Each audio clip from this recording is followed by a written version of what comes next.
أعوذ بالله من الشيطان الرجيم بسم الله الرحمن الرحيم الحمد للہ رب العالمین والصلاة والسلام علی نبینا محمد وعلی آلہ وصحبہ اجمعین اما بعد۔ باب فی المدی وغیرہ، عمدۃ الاحکام کا آج نیا باب شروع کر رہے ہیں، اور یہ باب کس کے بارے میں ہے؟ مدی وغیرہ کے بارے میں۔ مدی کس کو کہتے ہیں؟ مدی وہ سفید رنگ کا پانی ہے جو باریک سا ہوتا ہے، اور یہ تب نکلتا ہے شرمگاہ سے جب کوئی اپنی وائف کے ساتھ بیٹھے یا وائف خامند کے ساتھ بیٹھے یا اس موضوع پہ سوچ رہے ہوں، تو اس موقع پہ جو پانی نکلتا ہے اس کو مدی کہتے ہیں۔ اور منی اور چیز ہوتی ہے، مدی اور چیز ہے۔ منی کی وجہ سے غسل واجب ہوتا ہے، اور علماء کرام نے منی اور مدی میں جو فرق لکھے ہیں ان میں سے ایک فرق یہ ہے کہ مدی کا پانی یہ طاقت کے ساتھ نہیں نکلے گا بلکہ سستی سے نکلے گا، بسا اوقات اس کو پتہ بھی نہیں چلے گا جس کا پانی نکلتا ہے۔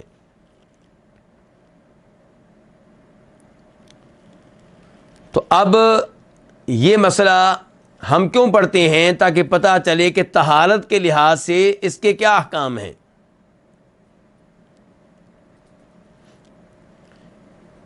کیا یہ پلید چیز ہے جسے دھونا واجب ہوگا، یا پلید چیز نہیں ہے، دھوئے بغیر گزارا ہو سکتا ہے؟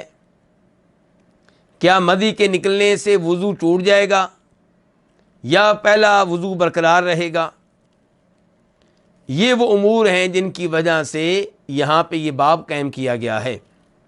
اور یہ باب صرف مدی کے بارے میں نہیں ہے، مدی وغیرہ کے بارے میں، ان کے مدی اور دیگر چیزیں بھی اس باب میں ذکر ہوں گی۔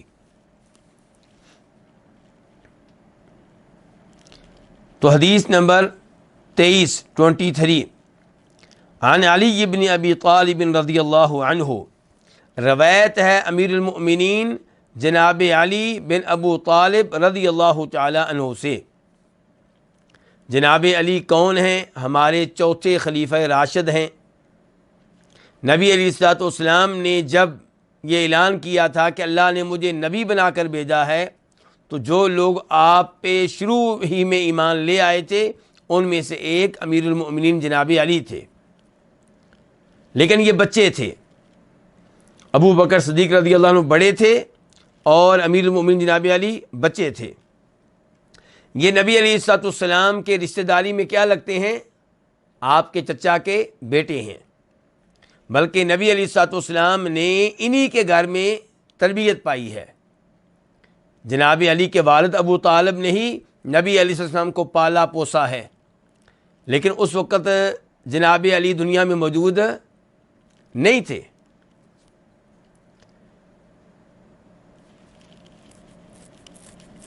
یعنی کہ جب اللہ کے نبی چھوٹے تھے تب کی بات کر رہا ہوں، تب جناب علی موجود نہیں تھے۔ اور دوسری رشتہ داری یہ ہے کہ یہ نبی علیہ السلام کے داماد ہیں۔ آپ کی 4 بیٹیاں، ان میں سے آپ کی جو سب سے لاڈلی بیٹی تھی فاطمہ، سیدہ فاطمہ جو جنت کے نوجوانوں کے سردار ہیں، ان کے شوہر کون تھے؟ امیر المؤمنین جناب علی۔ یہ فوت کب ہوئے ہیں؟ 40 ہجری میں۔ ان کو ایک خارجی نے قتل کیا تھا، شہید کیا تھا، جس کا نام تھا عبد الرحمن بن ملجم۔ اس سے آپ اندازہ لگا سکتے ہیں کہ خارجی کتنے خطرناک لوگ ہوتے ہیں، یعنی کہ وہ جو مسلمانوں کو کافر سمجھتے ہیں، یعنی کہ کبیرہ گناہوں کی وجہ سے۔ کوئی سود لے تو جناب یہ کافر، شراب پینے والے کو کافر، بدکاری کرنے والے کو کافر۔ اس میں کوئی شک و شبہ نہیں کہ تینوں بڑے جرائم ہیں اور ایسی حرکتیں کرنے والے مجرم ہیں، فاسق ہیں، فاجر ہیں، لیکن کافر نہیں ہیں۔ آج بھی کئی اسلامی ممالک میں ہونے والے بم دھماکوں کے پیچھے، مسلمان فوجیوں پہ کیے جانے والے حملوں کے پیچھے، مسلمان پولیس والوں پہ ہونے والے حملوں کے پیچھے کون ہوتے ہیں؟ یہی سوچ رکھنے والے خارجی لوگ ہوتے ہیں۔ تو 3 خارجی جمع ہوئے، انہوں نے کہا کہ مسلمانوں کے جو حالات خراب ہیں اس کے پیچھے 3 لوگ ہیں، یہ فساد کی جڑ ہیں، ان کو ختم کر دیا جائے تو مسلمانوں کے حالات ٹھیک ہو جائیں گے۔ کون کون؟ امیر المؤمنین علی رضی اللہ تعالیٰ عنہ، اور امیر المؤمنین معاویہ رضی اللہ عنہ، اور تیسرے نمبر پہ عمرو بن عاص۔ ان تینوں کے بارے میں ان خارجیوں نے طے کیا کہ یہ فساد کی جڑ ہیں۔ تینوں نے آپس میں معاہدہ کیا کہ ہم نے ان تینوں پہ حملہ کرنا ہے، ان کو قتل کرنا ہے، اور ایک ہی رات میں، ایک ہی وقت میں۔ اب ظاہر ہے اس زمانے میں آپس میں رابطے کے لیے کوئی وسیلہ تو نہیں ہوتا تھا، موبائل نہیں تھے، فون نہیں تھے، لیکن انہوں نے ایک تاریخ طے کر لی، ایک رات طے کر لی۔ اب یہ تینوں نکلے، جن کے معاویہ کے شہر میں ہیں، شام میں، اور امیر المومنین جامع علی کہاں پہ ہیں؟ عراق میں، کوفہ میں۔ تو یہ تینوں نکلے ہیں، اور فجر کی نماز کے ٹائم ان تینوں نے اپنے اپنے ہدف کو نشانہ بنانا تھا۔ امیر معاویہ، اللہ بچانے والا ہے، اس صبح فجر کی نماز کے لیے مسجد میں نہیں آ سکے، بیمار ہوں گے، کوئی مسئلہ ہوگا، جو بھی ہے بہرحال نہیں آ سکے، اس لیے وہ حملے سے محفوظ رہے۔ عمرو بن عاص پہ حملہ ہوا لیکن زخمی ہوئے، جان بچ گئی، اور امیر المؤمنین جناب علی پہ جو حملہ کیا گیا وہ شہادت کا سبب بن گیا، اسی حملے کی وجہ سے وہ شہید ہوئے۔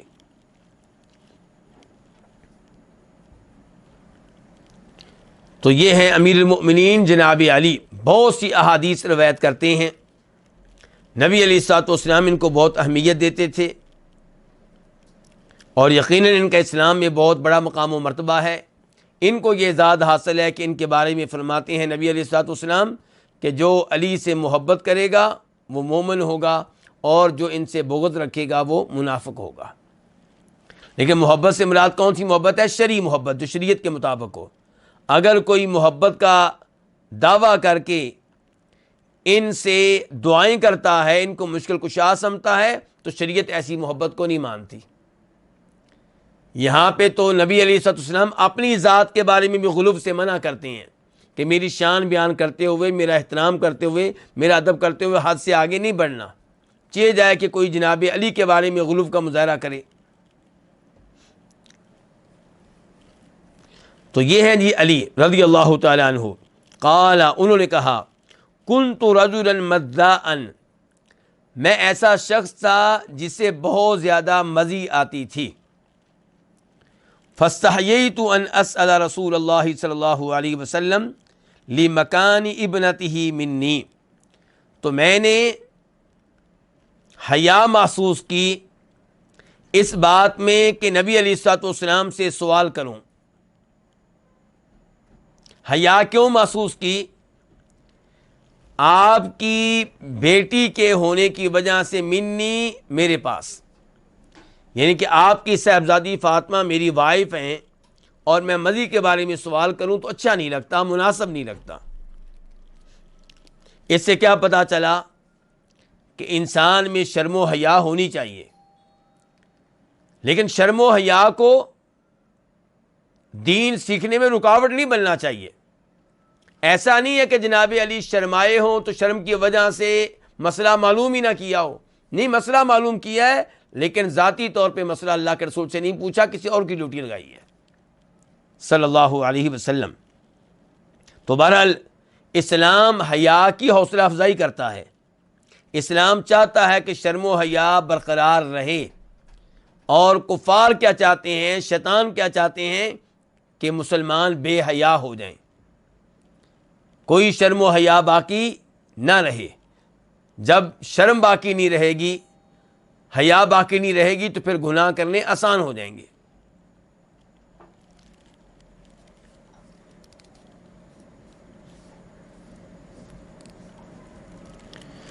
فامرت المقداد بن الاسود، تو میں نے مقداد بن اسود کو حکم دیا، فسألہ، تو انہوں نے نبی علیہ الصلوۃ والسلام سے سوال کیا۔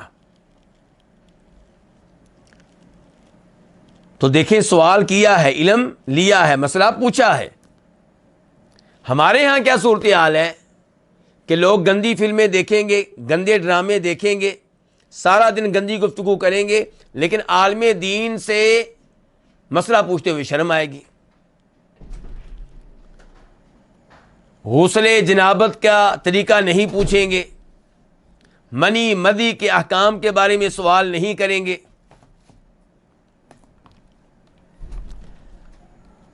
تو کہنے کا مطلب یہ ہے کہ حق بات معلوم کرنے میں، شریعت کا علم لینے میں ان چیزوں کو رکاوٹ نہیں بننا چاہیے، لیکن آپ مناسب طریقہ اختیار کر سکتے ہیں، جیسا کہ یہاں پہ مقداد بن اسود کی ڈیوٹی لگائی ہے امیر المؤمنین جناب علی نے۔ اور یہاں پہ میں کچھ حصہ ایک اور روایت کا آپ کے سامنے رکھنا چاہوں گا۔ وہ ابو داؤد شریف کی حدیث ہے، اس کا نمبر ہے 206 اس میں کیا ہے کہ امیر المؤمنین جناب علی کہتے ہیں کنت رجلا مذاء، میں ایسا شخص تھا جسے بہت زیادہ مدی آتی تھی، فجعلت اغتسل، تو مدی آنے پہ میں غسل کیا کرتا تھا، حتی تشقق ظہری، یہاں تک کہ میری پشت جو ہے اس کی جلد پھٹنے لگی۔ تو یہ بڑی اہم بات ہے کہ جب تک مسئلہ نہیں پوچھا تب تک احتیاط کی ہے۔ کیا کرتے رہے ہیں، ہر مدی آنے کے بعد غسل کرتے تھے، اور یہ بہت مشکل کام ہے۔ آج ہم اپنے مسلمان بھائیوں سے کہتے ہیں، محنت مزدوری کرنے والے دوستوں سے کہ آئیں بھائی نماز کے لیے چلیں، کہتے ہیں جی ہمارے کپڑے خراب ہیں، کپڑے پلید ہیں جی۔ کیوں پلید ہیں جی پیشاب کے قطرے گر گئے تھے۔ عام طور پہ ایسی بات کرنے والے جھوٹ کہہ رہے ہوتے ہیں، اور اگر سچ کہہ رہے ہوتے ہیں تو ہمارا سوال یہ ہے کہ بطور مسلمان آپ پلید کپڑے پہن کے کیوں بیٹھے ہوئے ہیں؟ جائیں کپڑے تبدیل کریں۔ نماز کے اوقات نہ ہوں تب بھی آپ کو اس بات کی اجازت نہیں ہے کہ آپ پلید کپڑوں میں رہیں۔ آپ وہ جگہ جہاں پہ پیشاب کے قطرے گرے ہیں اسے دھوئیں، کیوں اس طرح بیٹھے ہوئے ہیں؟ تو نبی علیہ السلام نے اس سوال کا کیا جواب دیا؟ آپ نے کہا یغسل ذکرہ ویتوضا، کہ وہ اپنے ذکر کو، اپنی شرمگاہ کو دھوئے، ویتوضا، اور وضو کرے۔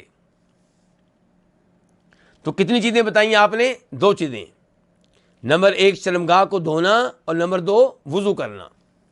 اس حدیث کو امام بخاری نے روایت کیا ہے، اور اس کا نمبر ہے 269 اور امام مسلم نے روایت کیا، نمبر ہے 303 وللبخاری اغسل ذکرک وتوضا، اور صحیح بخاری میں ایک روایت میں یہ آیا ہے کہ اغسل ذکرک، اپنی شرمگاہ کو دھو، وتوضا، اور وضو کرو۔ ان کے باقاعدہ حکم دیا ہے، آرڈر دیا ہے، ان کے مشورہ نہیں ہے، حکم ہے۔ والی مسلم، اور مسلم کی ایک روایت میں ہے توضا، وضو کرو، ونضا فرجک، اور اپنی شرمگاہ پہ پانی کا چھڑکاؤ کر لو، پانی ڈال لو۔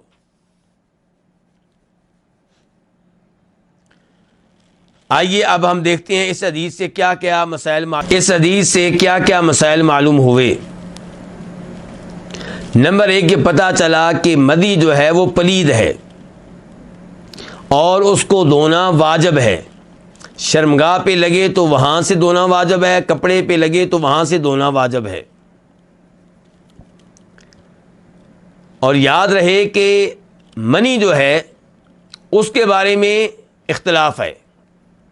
کئی علماء کرام منی کے قطروں کو پلید مانتے ہیں اور کئی انہیں پاک مانتے ہیں۔ جو پاک مانتے ہیں ان کا مطلب یہ نہیں ہے کہ آپ اس معاملے میں سستی کریں، ان کا مطلب یہ ہے کہ اگر وہ رہ جائے، اس کا کچھ حصہ کپڑوں پہ رہ جائے تو نماز پڑھ لی جائے تو نماز ہو جائے گی۔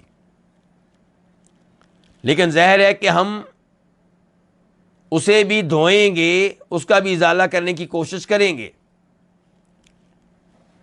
لیکن مذی جو ہے یہ کیا ہے؟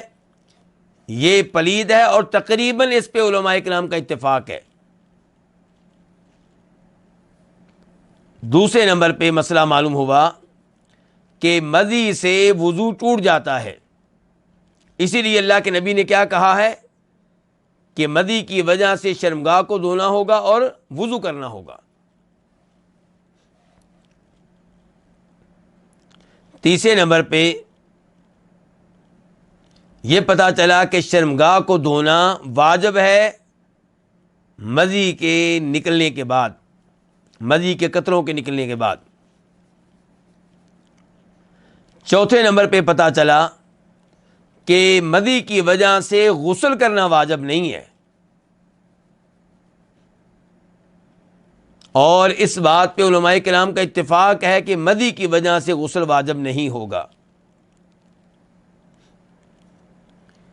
اور اس حدیث سے یہ مسئلہ بھی معلوم ہوا کہ مذی زائل کرنے کے لیے پتھر استعمال کر لینا یا ٹیشو استعمال کر لینا یہ کافی نہیں ہوگا، بلکہ پانی سے دھونا ضروری ہوگا۔ یہاں پہ اس بات کی بھی وضاحت کر دوں کہ علماء کرام نے لکھا ہے کہ مذی کا پانی جیسے اس کا تعلق مردوں سے ہے، ایسے اس کا تعلق عورتوں سے بھی ہے، بلکہ کئی علماء کرام نے لکھا ہے کہ عورتوں کا جو یہ پانی ہے یہ مردوں کے مقابلے میں زیادہ نکلتا ہے، اس لیے مردوں کو بھی احتیاط کرنی چاہیے اس مسئلے میں، اور عورتوں کو بھی احتیاط کرنی چاہیے اس مسئلے میں، اور سستی سے گریز کرنا چاہیے۔ اور اس حدیث سے یہ بھی پتہ چلا کہ انسان میں شرم ہونی چاہیے، حیا ہونی چاہیے، لیکن یہ بھی پتہ چلا اسی حدیث سے کہ شرم و حیا کو علم لینے میں رکاوٹ نہیں بننا چاہیے۔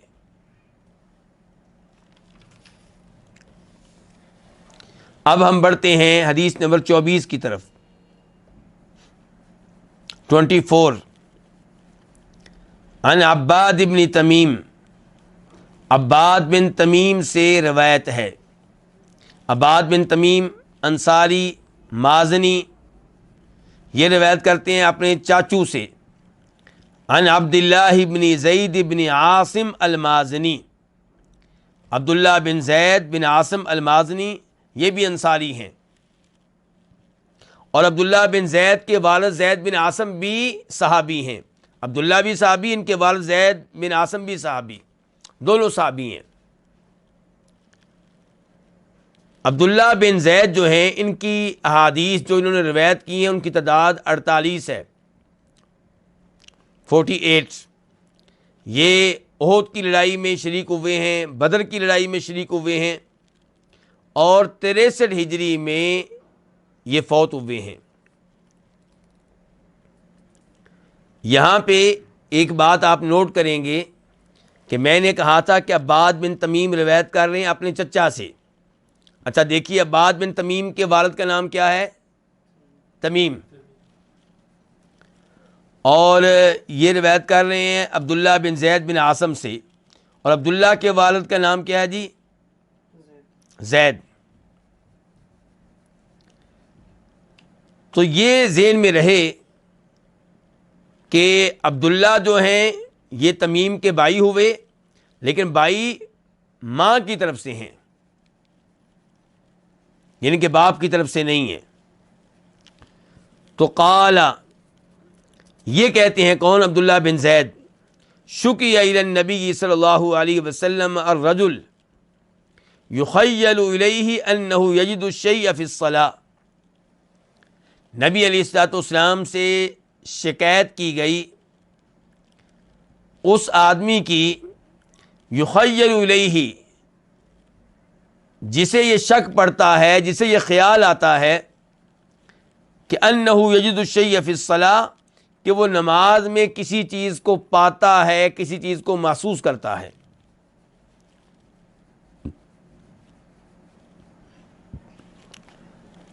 کیا مطلب ہے اس کا؟ اس کا مطلب یہ ہے کہ اے اللہ کے رسول ایسے آدمی کے بارے میں بتائیے جو دوران نماز محسوس کرتا ہے کہ شاید اس کی ہوا نکل گئی ہے، شاید اس کا وضو ٹوٹ گیا ہے، اور یہ اللہ کے رسول سے بات کرنے والے کون ہیں؟ خود عبداللہ بن زید بن عاصم یہ صحابی ہیں۔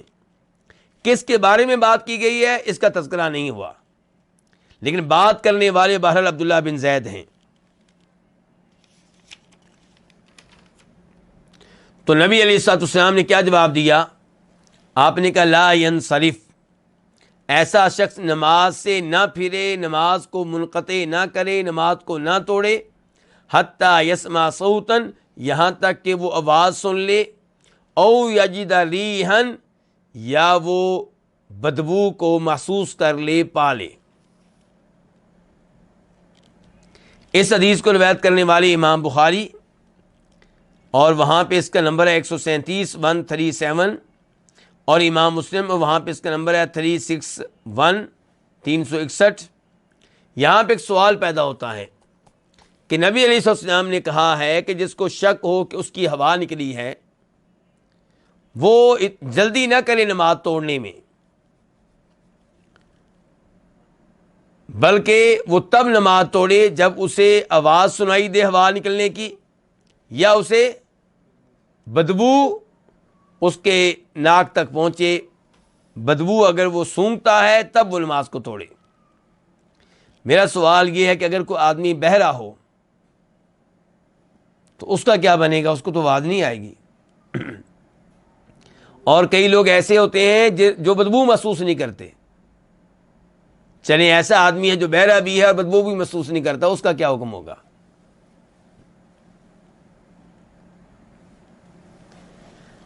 تو بتانا یہ چاہتا ہوں کہ نبی علیہ الصلوۃ والسلام کے ان الفاظ کا مقصد کیا ہے کہ جب یقین ہو جائے تب آپ نے نماز توڑنی ہے اور وضو کرنا ہے، شک کی بنیاد پہ آپ نے نماز نہیں توڑنی۔ اور ویسے بھی آپ دیکھیں یہ سوال کس کے بارے میں ہوا ہے؟ اسی آدمی کے بارے میں جس کو شک ہے، اس کے بارے میں سوال نہیں ہوا جس کو یقین ہے۔ جس کو یقین ہے کہ میری ہوا نکلی ہے وہ نہ بدبو کا انتظار کرے اور نہ یہ دیکھے کہ مجھے آواز نہیں آئی، وہ جائے دوبارہ وضو کرے، نئے سرے سے نماز پڑھے۔ یہاں بات ہو رہی اس آدمی کے بارے میں جسے شک ہو جاتا ہے۔ کئی لوگ آپ نے دیکھا ہوگا وسوسے کے مریض ہوتے ہیں، شیطان ان کے ساتھ کھیلتا ہے اور انہیں شبہ ڈالتا رہتا ہے، شک ڈالتا رہتا ہے کہ تمہارا وضو ٹوٹ گیا ہے۔ تو ان کا علاج نبی علیہ السلام نے یہ بتایا ہے کہ وہ نماز میں جب ہوں اور ایسی صورتحال پیدا ہو جائے تو نماز کو نہیں توڑیں گے، نماز چھوڑ کر نہیں جائیں گے، بلکہ نماز کو جاری و ساری رکھیں گے۔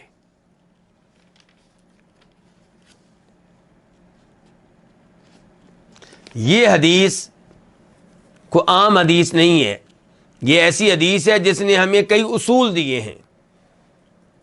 جس نے ہمیں کیا اصول دیا ہے کہ جب آپ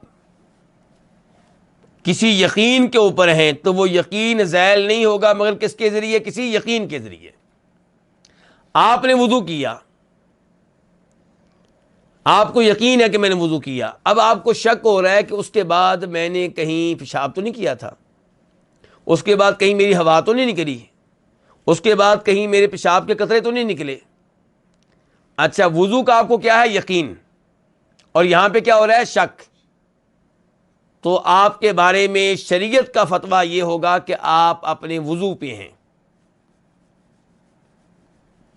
دوسری طرف ایک آدمی ہے، اسے یقین ہے کہ میں نے پیشاب کیا ہے، اسے یقین ہے کہ میری ہوا نکلی تھی مثال کے طور پہ 3 بجے دوپہر، اب عصر کی نماز کا وقت ہے، اب یہ سوچوں میں پڑا ہوا ہے کہ میں نے اس کے بعد وضو کیا تھا کہ نہیں کیا تھا۔ اچھا، وضو ٹوٹنے کے بارے میں کیا ہے؟ یقین، اور اس کے بعد وضو کیا ہی نہیں کیا اس کے بارے میں شک۔ تو یہاں پہ ہم کیا کہیں گے کہ تمہارے اوپر واجب ہے کہ تم وضو کرو۔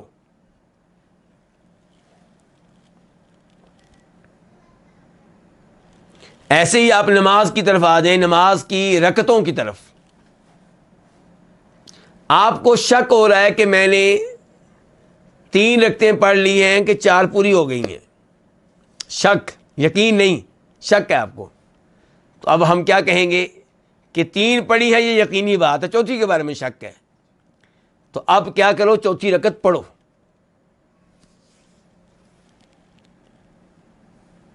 ایسے ہی کوئی آدمی وسوسے کا مریض ہے، اس کو شک ہوتا رہتا ہے کہ میں نے بیگم کو طلاق دی ہے کہ نہیں دی، تو ہم کہیں گے تمہارا نکاح ہوا تھا، یہ بات پکی ہے، طلاق کے بارے میں تمہیں شک و شبہ ہو رہا ہے کہ دی ہے کہ نہیں دی، تو ہم کیا فتویٰ دیں گے کہ تم نکاح کے اوپر ہو، تمہارا اور تمہاری بیوی کا تعلق قائم ہے اور تم میاں بیوی کی حیثیت سے زندگی گزار سکتے ہو، لیکن جس کو یقین ہے کہ میں نے طلاق دی ہے اس کے بارے میں یہ فتویٰ نہیں ہے۔ بلکہ یہاں میں اس بات کی وضاحت کر دوں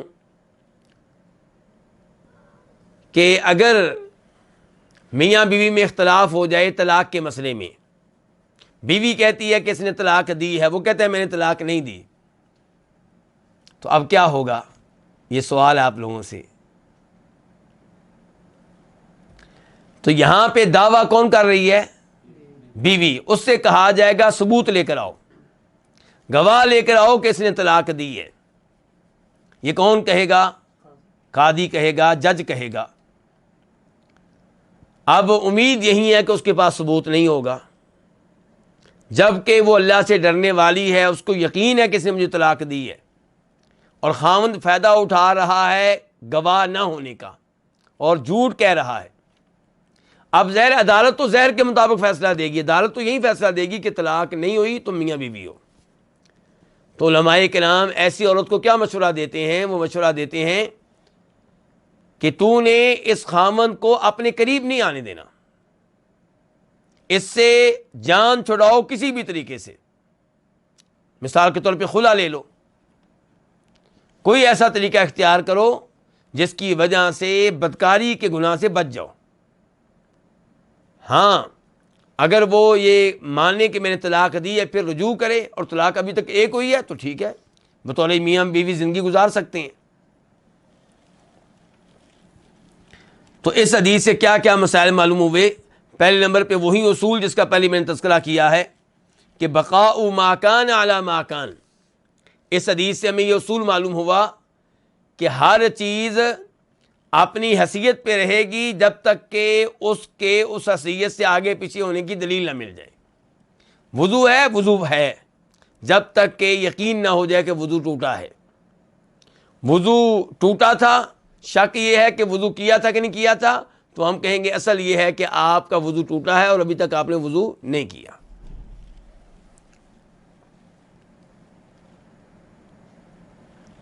اس سے پتہ چلا کہ کسی واضح سبب کے بغیر نماز کو توڑنے سے گریز کرنا چاہیے، اور اس حدیث سے پتہ چلا کہ وہ ہوا جو انسان کی شرمگاہ سے نکلتی ہے اس سے وضو ٹوٹ جاتا ہے، آواز آئے تب بھی، آواز نہ آئے تب بھی۔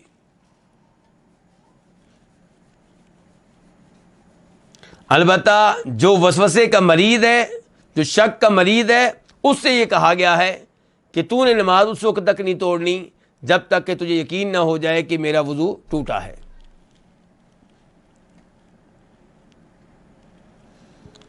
تو یہ تھی حدیث نمبر 24۔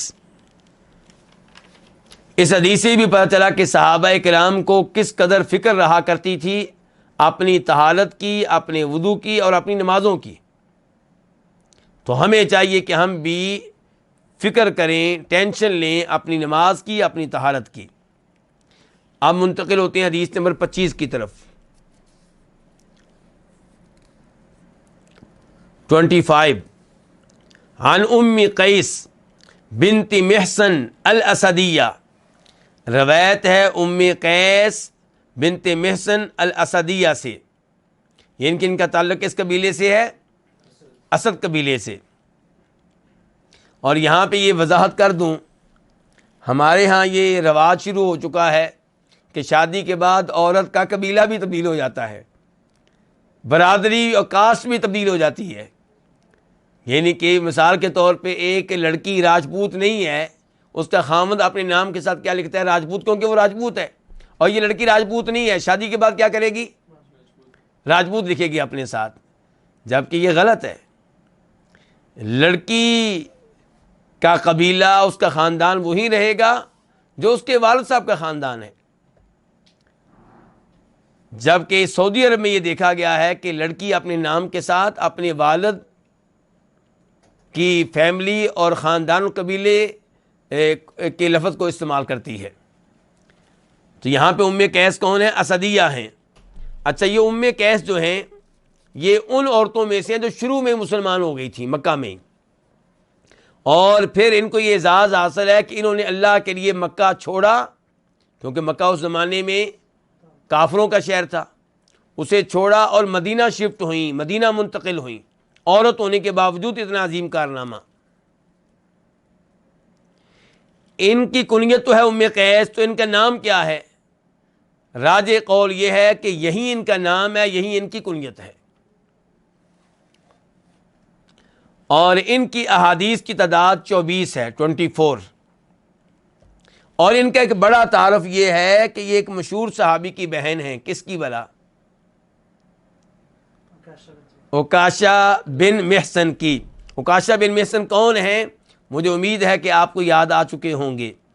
نبی علیہ الصلوۃ والسلام نے ارشاد فرمایا تھا کہ میری امت کے 70,000 لوگ بغیر حساب کتاب کے جنت میں جائیں گے، اور وہ کون ہوں گے؟ جو بس شگونی نہیں لیتے ہوں گے، کسی کو منحوس قرار نہیں دیتے ہوں گے، اور وہ کسی سے مطالبہ نہیں کرتے ہوں گے کہ مجھے دم کیا جائے، اور تیسرے نمبر پہ اللہ ہی پہ توکل کرتے ہوں گے، چوتھے نمبر پہ علاج کے طور پہ آگ سے اپنے آپ کو داغتے نہیں ہوں گے۔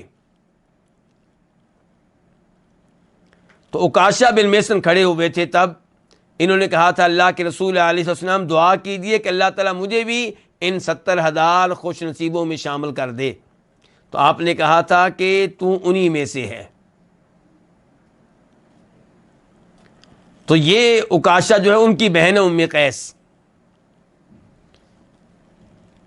انہا اتت بابن لہا صغیر، تو یہ لے کر آئی اپنے چھوٹے سے بیٹے کو۔ لم یاکل الطعام، اس نے ابھی کھانا کھانا شروع نہیں کیا تھا، یعنی کہ بہت چھوٹا تھا، ابھی اس نے اس کا جو اس کی خوراک تھی وہ کیا تھا؟ دودھ۔ کھانے کا آغاز اس نے ابھی نہیں کیا تھا۔ اس کا مطلب یہ نہیں ہے کہ اس نے کوئی بھی چیز کبھی نہیں کھائی ہوگی۔ آپ جانتے ہیں کہ عرب لوگ تو بچے کو پیدا ہوتے ہی گٹی کے طور پہ کیا دیتے ہیں؟ کھجوریں۔ لیکن کھجور کیسے دیتے ہیں؟ باریک کر کے، چبا کر۔ تو اس بچے نے بھی یہ کھجور اس انداز سے کھائی ہوگی، لیکن ظاہر ہے کہ وہ کھجور گٹی کے طور پہ تھی، خوراک کے طور پہ نہیں تھی، غذا کے طور پہ نہیں تھی۔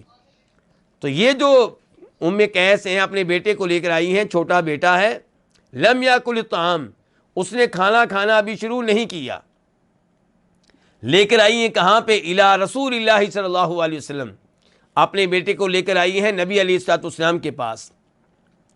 فاجلسہ رسول اللہ صلی اللہ علیہ وسلم فی حجری، تو نبی علیہ الصلوۃ والسلام نے اس بچے کو بٹھایا اپنی گود میں۔ اللہ اکبر، یہ کیا ہوئی آپ کی تواضع، آپ کا بچوں سے پیار، اور پتہ چلا کہ آپ واقعی رحمت للعالمین تھے صلی اللہ علیہ وسلم، ورنہ اس زمانے میں اتنے چھوٹے بچے کو، اتنے عظیم انسان کا اپنی گود میں بٹھا لینا کوئی چھوٹی بات نہیں ہے۔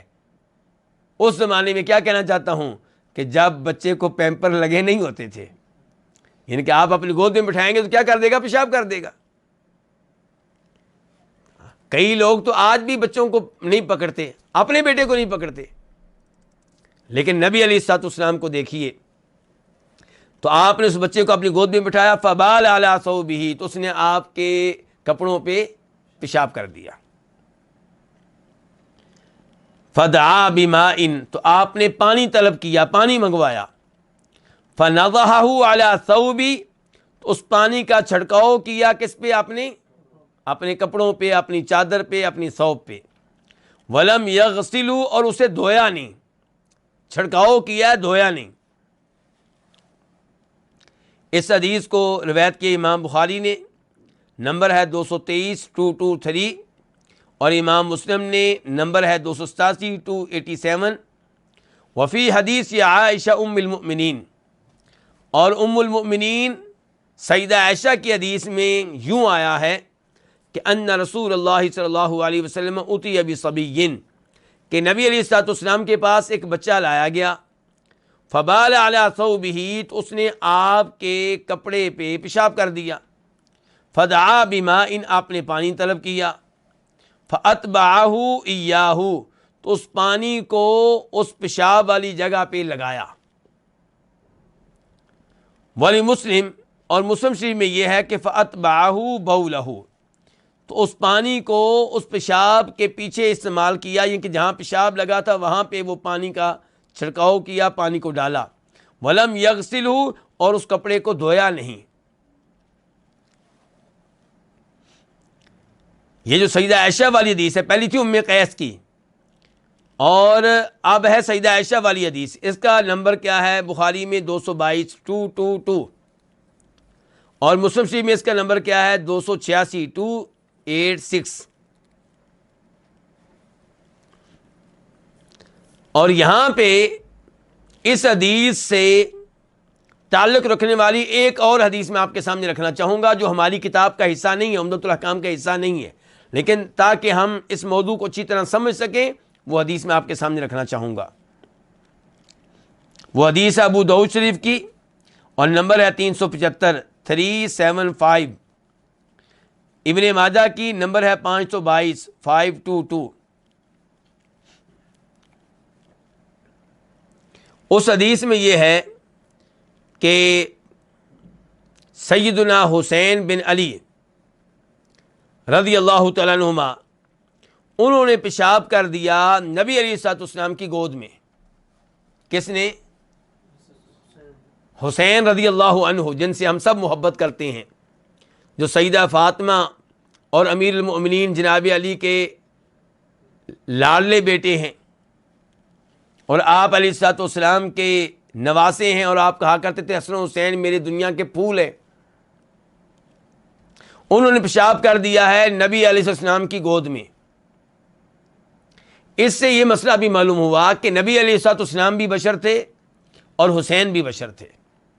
اللہ کے رسول علیہ الصلوۃ والسلام تمام انسانوں میں سب سے افضل ہیں، سب سے اعلیٰ ہیں، مقدس ہیں، محترم ہیں، شان اپنی جگہ پہ، لیکن ہیں بشر، اسی لیے اس بچے نے آ کے آپ کی گود میں پیشاب کر دیا، اور ابھی جناب حسین نے پیشاب کر دیا ہے، اور پتہ چلا حسین بھی کیا ہے، بشر ہیں۔ تعجب ہوتا ہے لوگوں پہ، وہ شیخ عبد القادر جیلانی رحمہ اللہ کے بچپن کے بارے میں عجیب و غریب کہانیاں بیان کر رہے ہوتے ہیں، اور ان کو نام کیا دے رہے ہوتے ہیں؟ کرامات کا۔ کبھی یہ کہ پیدا ہونے سے پہلے اتنے سپارے یاد کر لیے تھے، پیدا ہونے سے پہلے ہی ماں کے پیٹ میں۔ اس قسم کی عجیب و غریب باتیں بیان کرتے ہیں جن سے اسلام بدنام ہوتا ہے، اور یوں لگتا ہے کہ جیسے یہ شخصیات جن کی کہانیاں بیان کر رہے ہیں وہ بشر نہ ہوں بلکہ کوئی اور ہی مخلوق ہوں۔ جب کہ آپ احادیث کا مطالعہ کریں تو آپ کو پتہ چلے گا کہ نبی علیہ السلام بشر تھے، حسین بشر تھے، امیر المومنین جناب علی کیا تھے؟ بشر تھے۔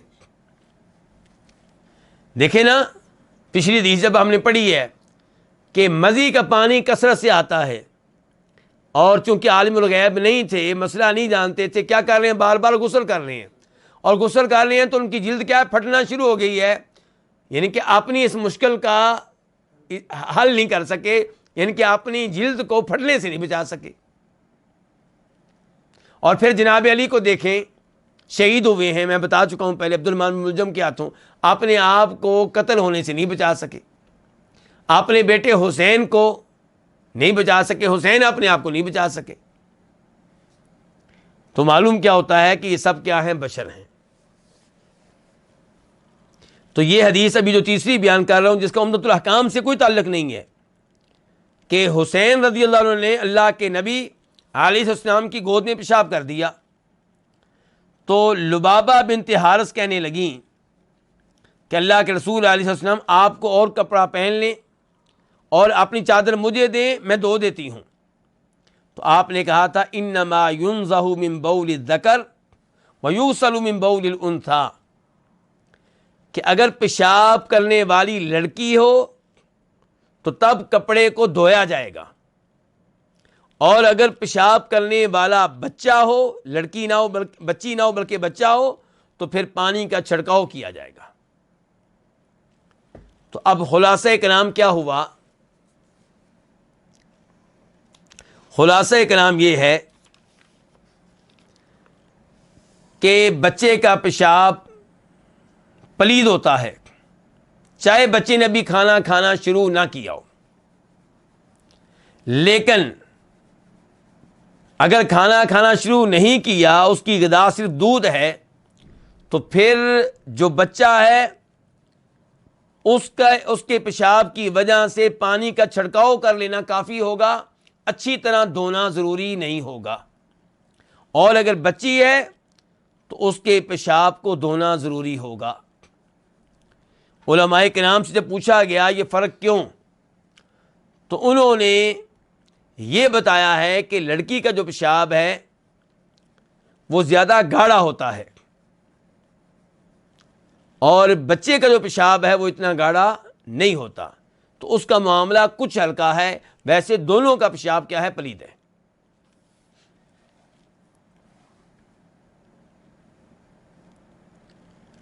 اس حدیث سے یہ پتا چلا کہ نبی علیہ الصلوۃ والسلام بڑے عظیم اخلاق کے مالک تھے، اور یہ کہ آپ میں بہت زیادہ کیا تھی؟ تواضع تھی. تو یہ تھی حدیث نمبر 25. اب ہم بڑھتے ہیں حدیث نمبر 26 کی طرف. عن انس بن مالک رضی اللہ عنہ قال، روایت ہے انس بن مالک رضی اللہ عنہ سے، انہوں نے کہا جاء اعرابی فبال فی طائفۃ المسجد. ایک اعرابی آیا. اعرابی کس کو کہتے ہیں جی؟ یعنی کہ اعرابی آپ کہیں گے صحرا نشینوں کو، ان لوگوں کو جن کا مستقل گھر نہیں ہوتا، نہ شہر میں نہ گاؤں میں، بلکہ ان کا گھر ادھر ہوتا ہے جدھر گھاس ہو اور پانی ہو. اپنے جانور لے کے، اپنی اونٹیاں لے کے وہاں پہنچ جائیں گے جہاں پانی ملے، جہاں گھاس ملے. آج یہاں پہ ہے تو ادھر ان کی رہائش ہے، مہینے 2 مہینے کے بعد کسی اور جگہ یہ سہولت ملے گی تو ادھر پہنچ جائیں گے. تو ایک اعرابی آیا اور اس نے فبالا، اور اس نے پیشاب کر دیا فی طائفۃ المسجد، مسجد کے ایک حصے میں، ایک کونے میں، ایک کنارے میں. فزجرہ الناس، تو لوگوں نے اس کو ڈانٹا. دوسری روایت میں آتا ہے لوگوں نے کہا مہ مہ، رک جاؤ رک جاؤ. فنہاہم النبی صلی اللہ علیہ وسلم، تو نبی علیہ الصلوۃ والسلام نے انہیں روک دیا، انہیں منع کر دیا. کن کو؟ ان لوگوں کو جو اس اعرابی کو پیشاب کرنے سے روک رہے تھے، آپ نے ان کو خاموش کروا دیا. فلما قضى بولہ، جب اس نے اپنا پیشاب پورا کر لیا، پیشاب سے فارغ ہو گیا، امر النبی صلی اللہ علیہ وسلم، تو نبی علیہ السلام نے حکم دیا بذنوب مما، پانی کا ڈول لانے کا آپ نے حکم دیا. فأحرق علیہ، تو اس پانی کو اس پیشاب پہ بہا دیا گیا. یہ حدیث بخاری شریف میں ہے، وہاں پہ اس کا نمبر ہے 221 221. مسلم شریف میں ہے، وہاں پہ اس کا نمبر ہے 285 285. اور اس حدیث کا کچھ حصہ مسلم شریف میں آیا، میں وہ مکمل کر دوں کہ نبی علیہ الصلوۃ والسلام نے اس کے بعد اس اعرابی کو اپنے پاس بلایا اور اس سے کہا ان هذه المساجد لا تصلح لشيء من هذا البول، کہ یہ مسجدیں پیشاب کرنے کے لیے نہیں ہیں اور نہ ہی گندگی ڈالنے کے لیے ہیں. انما هي لذکر اللہ، یہ مساجد ہیں اللہ کا ذکر کرنے کے لیے، والصلاۃ، اور نماز قائم کرنے کے لیے، وقراءۃ القرآن، اور قرآن کی تلاوت کرنے کے لیے. یہ الفاظ بڑے عظیم ہیں. پتہ چلا کہ مسجد میں کیا کرنا چاہیے؟ اللہ کا ذکر، نماز اللہ کا ذکر ہے، قرآن کی تلاوت اللہ کا ذکر ہے، ترجمہ قرآن کیا ہے؟ اللہ کا ذکر ہے. تو ذکر کی جتنی بھی شکلیں ہیں اور خصوصاً نماز اور تلاوت کلام پاک، ان کا اہتمام کرنا چاہیے مساجد میں۔ اور یہ پتہ چلا کہ مسجد پیشاب کی جگہ نہیں ہے، گندگی کی جگہ نہیں ہے۔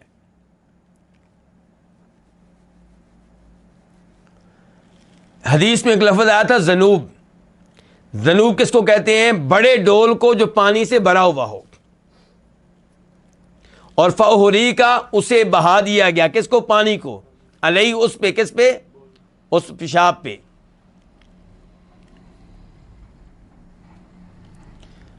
یہ عرابی جو ہیں، چونکہ عرابی تھے، شہر کے ماحول سے واقف نہیں تھے، انہوں نے مسجد کے زمین کو ایک جنگل و صحرا کی طرح سمجھ لیا اور وہاں پہ پیشاب کیا۔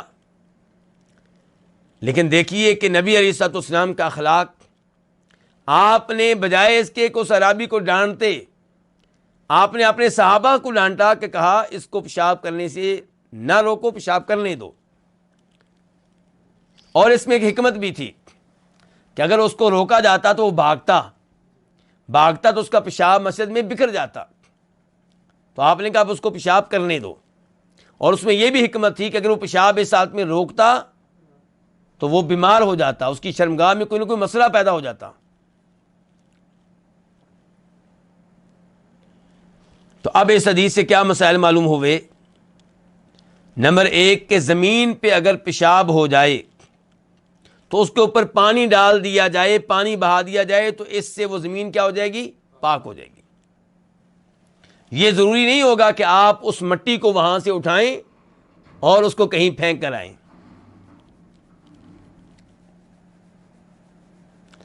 نمبر دو، یہ پتہ چلا کہ مساجد کا احترام کرنا چاہیے اور مساجد کو پلید چیزوں سے پاک رکھنا چاہیے۔ اسی لیے نبی علیہ السلام نے کہا کہ پانی لے کر آؤ اور اس کے اوپر پانی ڈالو، پانی کو بہا دو۔ اور پھر آپ نے باقاعدہ اس صحابی سے کہا کہ مساجد ایسے گندے کاموں کے لیے نہیں ہے، ایسی گندگی کے لیے نہیں ہے، مساجد تو اللہ کے ذکر کے لیے ہے، نماز کے لیے، تلاوت کے لیے ہے۔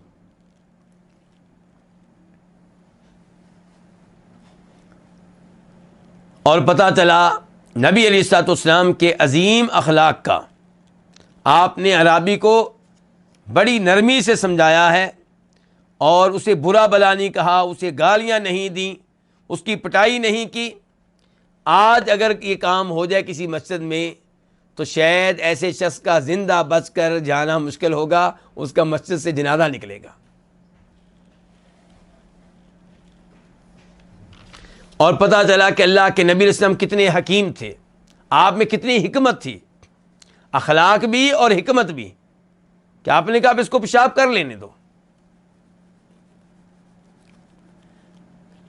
ایک اور مسئلہ یہ پتہ چلا کہ جب دو غلطیوں میں سے ایک غلطی کرنی ضروری ہو جائے، دو گناہوں میں سے ایک گناہ کرنا ضروری ہو جائے، یہ ممکن نہ رہے کہ آپ دونوں سے بچیں، تو پھر کس گناہ کا ارتکاب کیا جائے؟ جو ہلکا ہو۔ اب یہاں پہ کیا تھا کہ وہ رابی پیشاب کر رہا ہے، یہ غلط ہے، لیکن اس کو منع کیا جاتا تو کیا ہوتا؟ اس کا پیشاب پوری مسجد میں پھیلتا۔ تو پھر آپ نے یہ نہیں کہا کہ نہ یہ غلطی ہونے دینی نہ وہ غلطی ہونے دینی ہے، نہیں، آپ خاموش ہو گئے، اس کو پیشاب کرنے دیا، یہ والی غلطی ہونے دی۔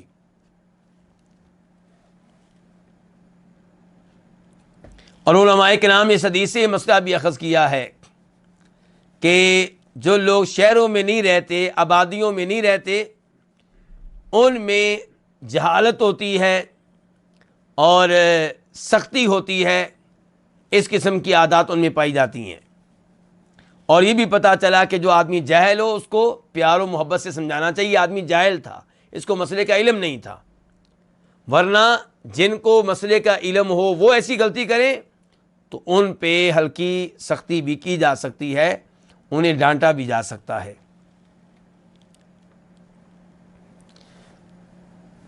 آج کے درس کی آخری حدیث، اور یہ حدیث نمبر ہے 27 عن ابی ہریرہ رضی اللہ عنہ قال، روایت ہے ابو ہریرہ رضی اللہ تعالیٰ عنہ سے، وہ کہتے ہیں کہ میں نے سنا نبی علیہ الصلوۃ والسلام سے آپ فرما رہے تھے، الفطرۃ خمس، امور فطرت 5 ہیں، امور فطرت 5 ہیں، امور فطرت 5 ہیں۔ اس سے کیا مراد ہے؟ یعنی کہ وہ امور جنہیں انبیاء کرام علیہم السلام اپناتے رہے، ان کا اہتمام کرتے رہے، سارے نبیوں نے جن امور کو اپنایا، وہ امور فطرت کتنے ہیں؟ 5 ہیں۔ اور یہ صرف 5 ہی نہیں ہیں، اس حدیث میں 5 آئے ہیں، ورنہ دیگر مقامات پہ آپ نے دیگر امور فطرت بھی بیان کی ہیں۔ کیا ہے؟ نمبر 1 الختان، ختنہ کرنا،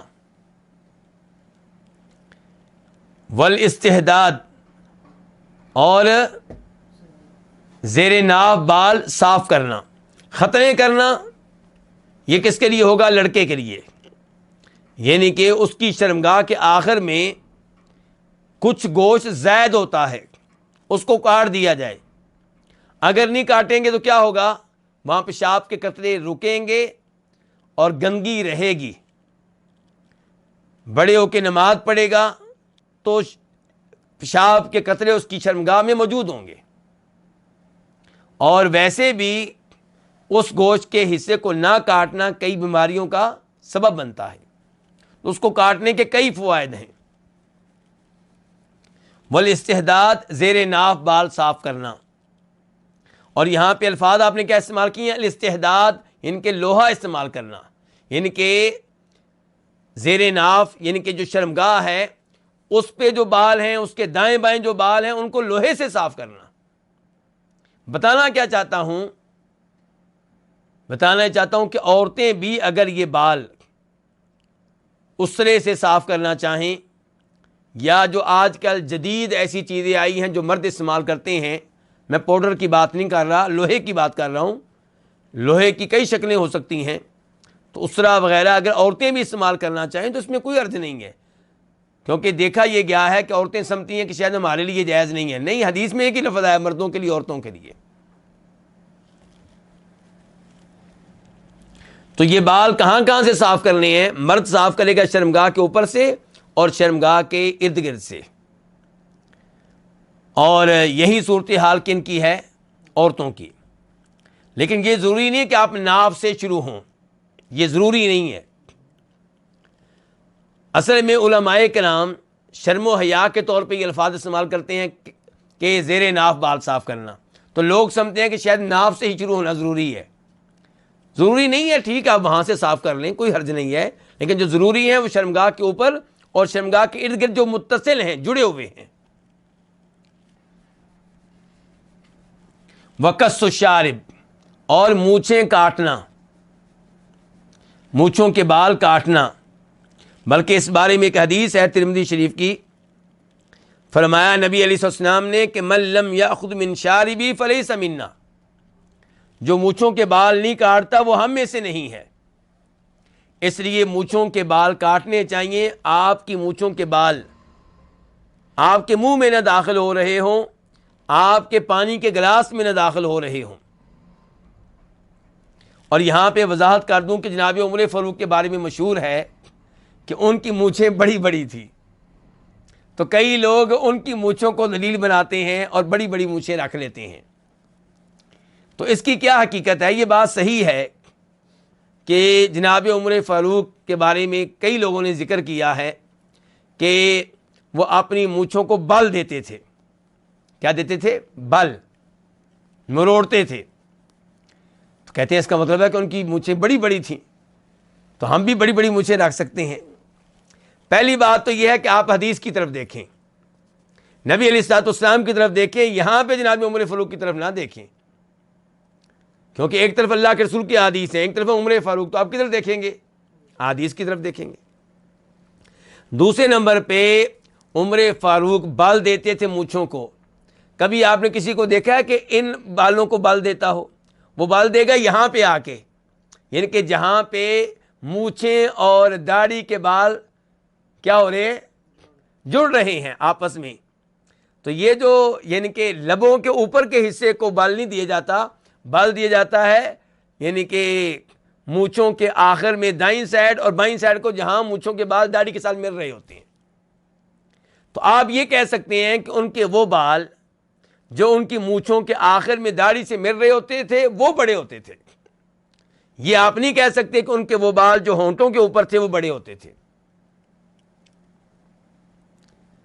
دوسرے نمبر پہ علماء کرام نے یہ کہا ہے عمر فاروق کے تعلق سے کہ ممکن ہے کہ وہ اپنے بال تراشتے رہتے ہوں، کتراتے رہتے ہوں، مونچھوں کے بال ہلکے کرتے رہتے ہوں، لیکن جن دنوں میں ان کے بال بڑھ جاتے تھے، ابھی کاٹنے کا موقع نہیں آیا ہوتا تھا، ان دنوں کا تذکرہ ہو رہا ہے کہ ان دنوں دیکھا گیا ان کو کہ اپنی مونچھوں کے بالوں کو بل دے رہے ہیں. مثال کے طور پہ اگر وہ 1 ہفتے کے بال کاٹتے تھے تو کاٹنے سے پہلے چھٹا دن جو ہے تو اس دن وہ بل دے رہے ہوں گے. یہ ممکن نہیں ہے کہ وہ صحابی ہوں اور ان تمام احادیث کو نظر انداز کرتے ہوں اور مستقل طور پہ بڑی بڑی مونچھیں رکھتے ہوں اور مونچھیں ہونٹوں والی جو حصہ ہے وہ بھی بڑا ہو. یہ ممکن نہیں ہے.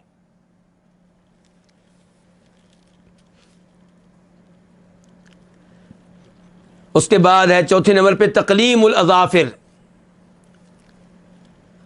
اظافر کس کو کہتے ہیں؟ ناخنوں کو. تقلیم ناخنوں کو کاٹنا، تو یہ بھی فطرت میں سے ہے، اور یہ بھی آج کل دیکھا گیا ہے نوجوانوں کو، خصوصاً لڑکیوں کو، ان کے ناخن کیا ہوتے ہیں؟ بڑے بڑے. ہمت ہے ان کے گھر والوں کی بھی جو ان کو اجازت دے دیتے ہیں کہ ان کے ناخن بڑے ہوں. اسی بچی نے آپ کو چائے بنا کے دینی ہے، اسی بچی نے آپ کو کھانا بنا کر دینا ہے، اور گندگی کہاں ہوگی؟ ناخنوں کے نیچے گندگی ہوگی. یعنی کہ 2 منٹ کے لیے اگر آپ دین اسلام کو بھول جائیں پھر بھی آپ کیسے گوارا کر لیتے ہیں کہ آپ کی بچیوں کے ناخن اتنے بڑے ہوں، اور وہ بچیاں کیسے گوارا کر لیتی ہیں؟ اور آخر میں کیا؟ ونتف الابط، بغلوں کے بال کیا کرنا؟ اکھیڑنا. تو مراد یہ نہیں ہے کہ آپ ان کو لازمی طور پہ اکھیڑیں، لیکن پرانے لوگ عام طور پہ اکھیڑتے تھے، اس لیے اللہ کے نبی نے یہ الفاظ استعمال کیے ہیں صلی اللہ علیہ وسلم. ورنہ مقصود کیا ہے کہ یہ بال موجود نہ ہوں، ان کو آپ زائل کریں، ان کو ہٹائیں، ان کو صاف کریں. تو اگر آپ اسرے سے صاف کر لیتے ہیں کوئی حرج نہیں، پاؤڈر سے صاف کر لیتے ہیں کوئی حرج نہیں. مقصود یہ ہے کہ یہ بال نہ ہوں، کیونکہ ان سے بڑی گندگی بدبو آتی ہے اور ان کی وجہ سے کئی جراثیم بھی پیدا ہوتے ہیں. اچھا، اب ایک طرف ہمارا دین دیکھیں، ایک طرف سکھوں کا دین دیکھیں. کتنا عظیم دین ہے ہمارا. ہم عمدۃ الاحکام کئی دنوں سے پڑھ رہے ہیں، دیکھتے جائیں آپ کیسے طہارت کا اہتمام ہے، کس ہاتھ سے سنجا کرنا ہے، کتنے پتھر استعمال کرنے ہیں، اور بہتر یہ ہے کہ اس کے بعد پانی بھی استعمال کریں. اور اب یہ ہے کہ آپ کی مونچھیں ہلکی ہوں، آپ کے ناخن جو ہے وہ آپ ان کو کاٹتے رہیں، زیر ناف آپ کے بال جو ان کو صاف کرتے رہیں، آپ نے ختنے کیے ہوئے ہوں، بغلوں کے بال صاف کیے ہوں. کتنا عظیم دین ہے ہمارا. تو ہمیں اللہ کا شکر ادا کرنا چاہیے کہ اللہ نے ہمیں یہ دین دیا ہے. یہیں پہ آج کے درس کا اختتام کرتے ہیں. آج آپ کا کافی ٹائم لے لیا ہے. اللہ تعالیٰ آپ لوگوں کے علم و عمل میں برکتیں ڈالے کہ آپ پیار و محبت سے اس درس کا حصہ بنتے ہیں. باقی احباب کو بھی دعوت دیں، اور انشاءاللہ آئندہ درس میں پھر ملاقات ہوگی، اور تب ہمارا موضوع ہوگا غسل جنابت. بارک اللہ فیکم، صلی اللہ تعالی علی نبینا محمد وعلی آلہ وصحبہ اجمعین.